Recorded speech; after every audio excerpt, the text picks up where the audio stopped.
Austria is the country where Adolf Hitler was born. Austria knows what Nazis are like. I mean, it learned the hard way, didn't it?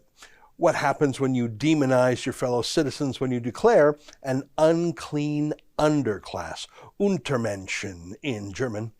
Of all the countries in the world to bring in police searches for your papers, I think Austria feels just a little too cliche, doesn't it? Or maybe it's precisely because they've done it before that it comes a bit too naturally, like muscle memory, like riding a bike. You never really forget how to do it. Have you ever heard of this book, Explaining Hitler? The Search for the Origins of His Evil. That's a picture of baby Hitler on the cover, which is something you could think about for hours. Was that little baby evil? Of course not. It was a baby. When did Hitler become Hitler? Was it when he was a boy, a teen, a man? Or later, was it inevitable?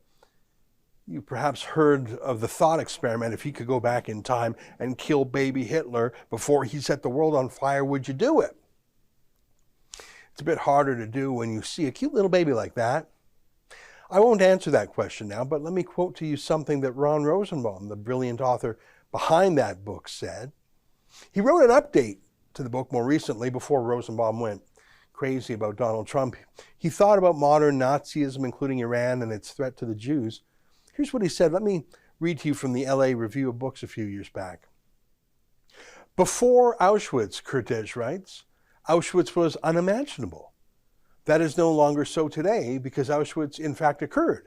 It has now been established in our imaginations as a firm possibility. What we were able to imagine, especially because it once was, can be again. That chilling last sentence tempts me into a discussion of the contentious second Holocaust controversy, one I stirred up when I wrote an essay essentially saying what Kurtesh was saying. No matter how many times and how many Jews and non-Jews aver never again, it can happen again. The only thing that has changed is that now we know that it can happen at all. So that's Ron Rosenbaum. Of course he's right.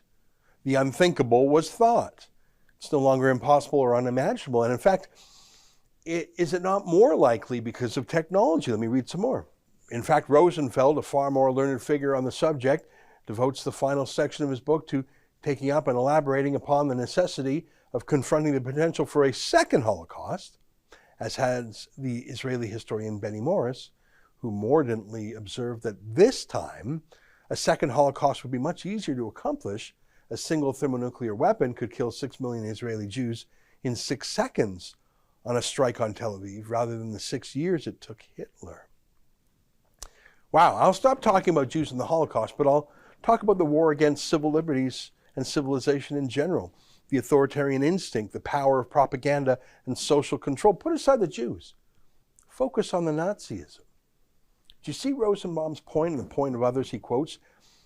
It was done once, so it is more likely to be done a second time than not at all, once you think the thought. And the technology to do it now, unimaginably powerful, a single nuclear bomb, not a 6-year war. Now apply that to the technology of oppression. Again, put aside the Jews. There really aren't a lot of Jews left in Austria today. There were just under 200,000 Jews at the start of the Holocaust. Today, there are fewer than 10,000 Jews. So what's being done to Austria isn't about Jews or anti-Semitism. It's about power and control and authoritarianism against everyone of every religion and race. There aren't enough Jews to hate, really, but the unvaccinated are the new Jews, the dirty people, the unclean ones jeopardizing the rest of us. And listen to this. Ab Montag für maximal 20 Tage wird ein bundesweiter Lockdown gelten, der nach 10 Tagen evaluiert wird. Er endet automatisch spätestens am 13. Dezember.